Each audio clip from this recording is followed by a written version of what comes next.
Welcome to another Straight Up Tuesday tip.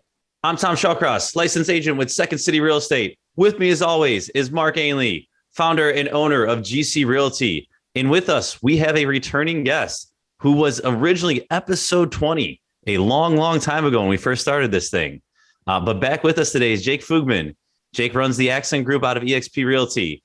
Unlike most Tuesday tips, today we're going to be going through a actual house hack. Specific examples. We're going to ask tangible questions for those searching and scrounging for properties.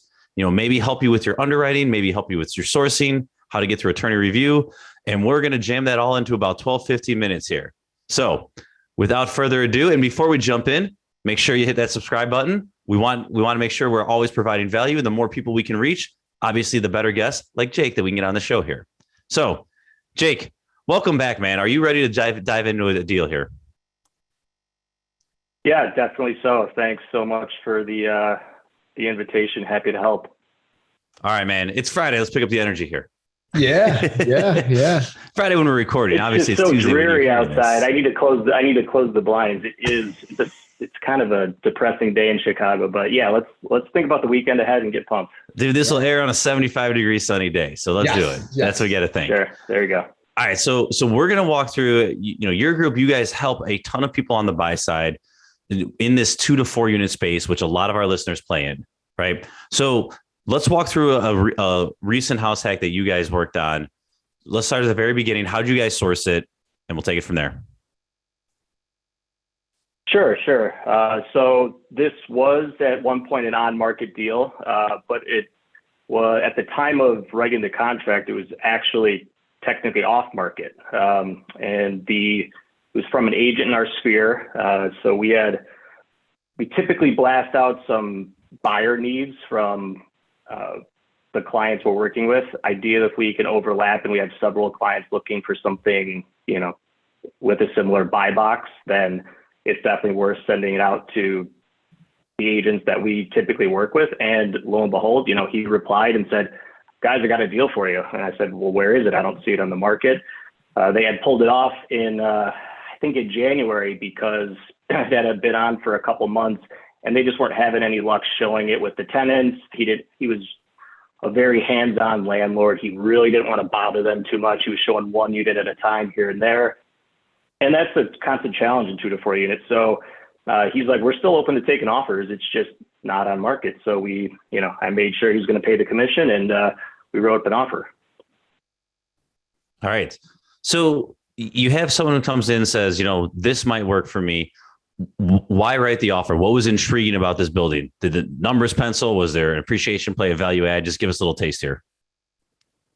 Sure. So for us, a lot of house hackers they're looking to leverage their cash as best possible.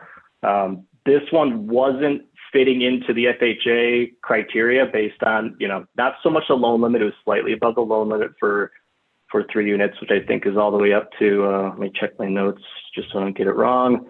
3 unit is up to $651. This purchase price ended up being $690. But we liked it because the rent income looked strong and it was a big 3 unit. I think ended up being, let me see how many bedrooms, 10 beds, 4 baths. The lower unit was a duplex down, so they're really taking advantage of the space. And the other 2 units on the top were 3-bed, 1 bath. So when we looked at the gross income, it made sense. And he was introduced to a lender through us that allowed for 10% down. So because we couldn't make FHA work, he had a little extra cash and was able to put 10% down. So for him and his purposes, it worked well.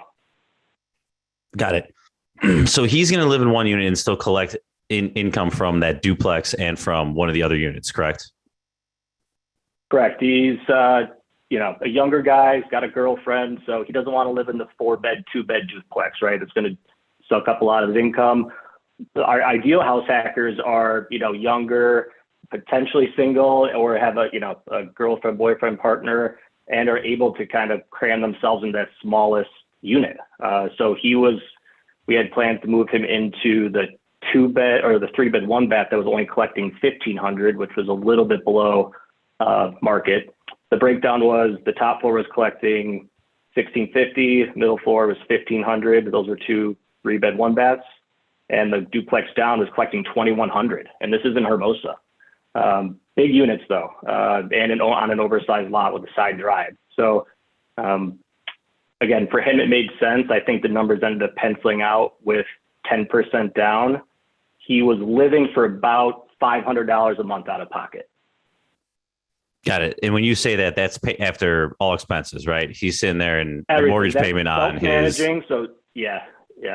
0% for the self-managing piece, but still including some, about a 3% capex, or about, $750 per unit per year. And 4%, I think you usually do somewhere between 4 or 5% for maintenance. The building's not brand new, but it's in decent shape. And then the other costs are typically fixed, right? You know what the electric and gas bills are. You know what they're paying for water. We can figure those things out. There are some rules of thumb to go by for those. But yes, correct. So after all that paid, $500 a month to be in a pretty nice unit in a good neighborhood, 10% down. That's great. And just to give an idea, like, do you know what not to put you on the spot, you can ballpark this, just the pure principal pay down each year? Forget about like this potential appreciation and this hedge against inflation, which is all great stuff. But even just the principal pay down over 1 year, do you have any idea what that number looks like? I don't know for sure. I mean, it's got to be somewhere between, 10 and 20,000. So even if you're not living for free, which a lot of people come off of, the 𝗤𝘃𝗶𝗵𝗵𝗁 podcast, and a lot of people they talk to, and they're hopeful to jump into something FHA, 3.5% down, live for free. It's tough. So you need to talk to as many lenders as possible. Hopefully your broker has done these type of deals in the past, and they know lenders that have alternatives to potentially FHA, because something in the city, if you're used to living in Lakeview, Lincoln Park, those type of places, you're probably not going to want to be shopping in the neighborhoods potentially where you would be able to live for free, which I tell clients, if you want to live for free, you really need to be looking in like the $125K per unit range, right? So let's work backwards and see where is the inventory at $125K per unit. Again, that's a very quick rule of thumb. But it ends up not being in areas they probably want to live. Yeah. Yeah. So I mean, just quick math here, like out of pocket for the whole year, about 6 G's, the principal pay down alone is going to be 10, 20, whatever that is. And then you're sitting on an asset worth 660 or whatever number you told us. Again, we don't know what assets are going to do in the next year or two, but in general, they go up, on average, historically, 5% a year, whatever number you want to plug in there. It's another 30K, whatever that looks like. You're paying it down 10, 20, you're getting on average another 30, add those two together against your 6K, right? Like that's how I'm looking at it. Mark, go ahead, chime in. That too. I'm not sure. I don't think it was you, Tom, but we were running numbers. I was running the numbers with somebody, but in a similar situation to what Jake's saying, where, maybe market rent was 1,500 and he's only, end up having to pay 500 to cover those costs. That person I was talking to, we were setting it up where he was going to put the difference, that extra $1,000. He's going to pay market rent, but he's going to put that purely towards his principal. So I think we figured it out where that extra $1,000 a month on his situation was going to take his 30-year down to like a 14-year type term or something like that. So if you want to be uber aggressive, that's an approach. Now the other conversation, part of that conversation was taking that $1,000 and putting that towards a down payment for his next house hack, because he's going to move on to a next house hack. So depending on what your flavor is, as far as how aggressive you want to be for loan pay down or moving on to your next project, those are a couple of different approaches. Yeah.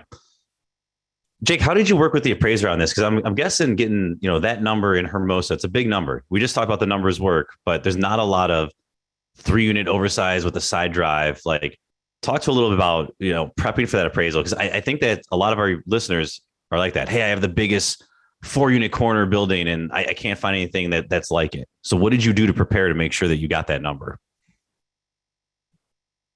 Yeah, that's a good question. I mean, the appraisers are going to schedule their appraisals with the listing agent 95% of the time, right? So you really have your agent, or you have to suggest that your agent's really communicating and has an open line of communication with that listing agent on, what are we going to do here if it comes in low? Are we confident in this? And don't just wait, don't just be like, has the appraisal happened yet? You need to be a little proactive. And I spoke with him, and we were anticipating a potential issue because it was setting the comps for the area, because it was so big.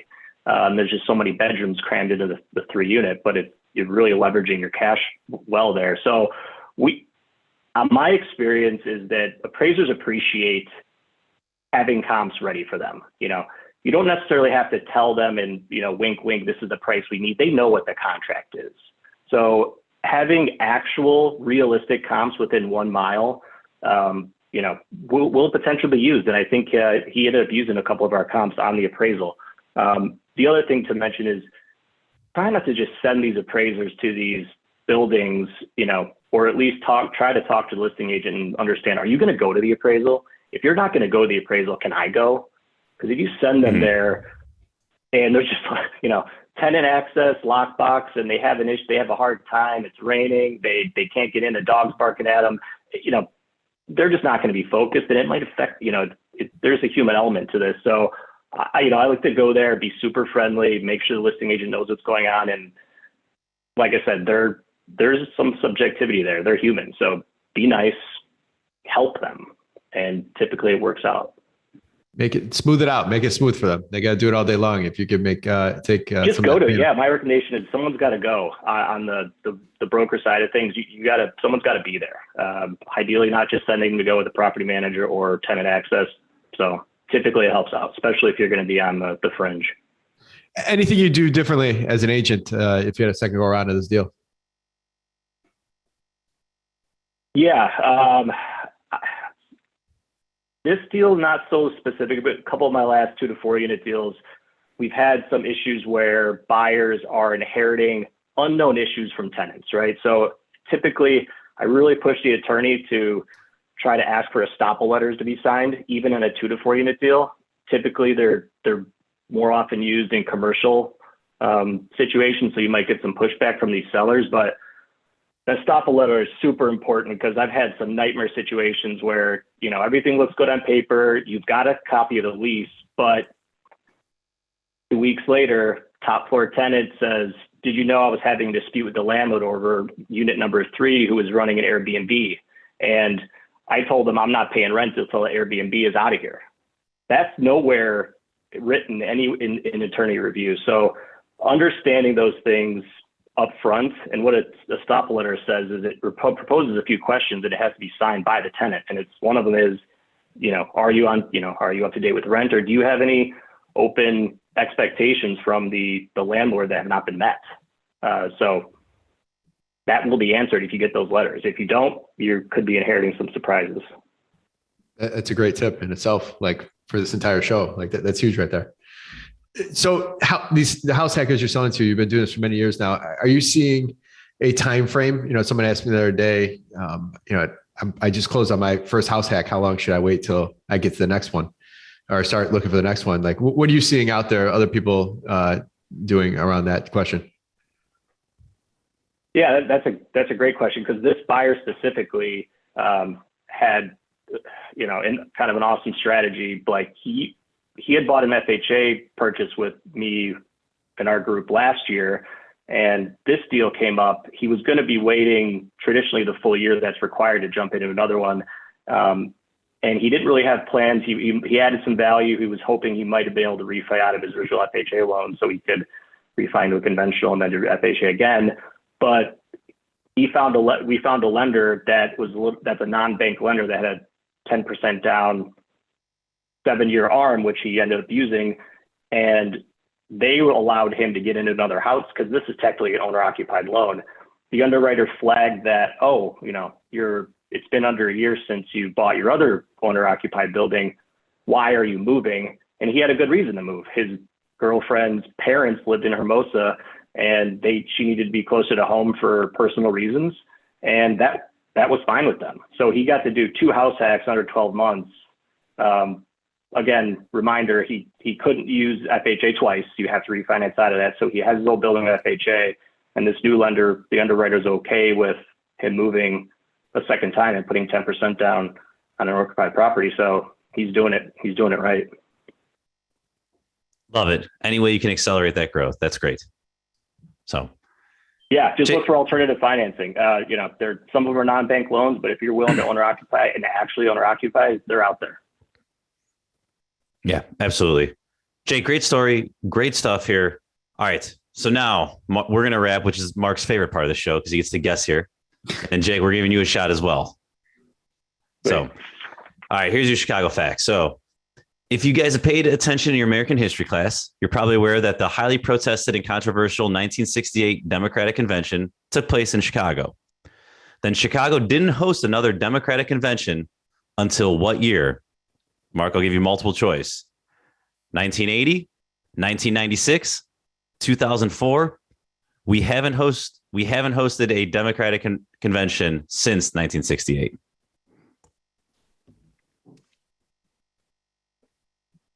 What was C? 04. I'll go with C. Jake, where are you going? Yeah, I was thinking most recently, so I'll jump on Mark's bandwagon. Let's go 04. Nah, 96, boys. I knew it happened. I knew it didn't not happen. The weekend is ruined. The weekend is ruined, but as a listener, your weekend can still be saved here listening to this episode. That's crazy. I'm listening to a book right now that actually they talked about that last night, but it was more about old Mayor Daley, how he instructed the cops if we're all the rioters, just punch them if they get in your face after like day 3 of the protesters. So love all those old school Daley stories. Yeah.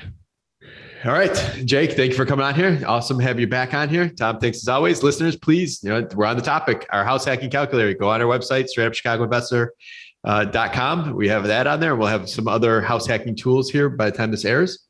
Jake, thank you. Tom, thank you. Everyone else, we'll see you Thursday. Thanks all. Thanks, guys.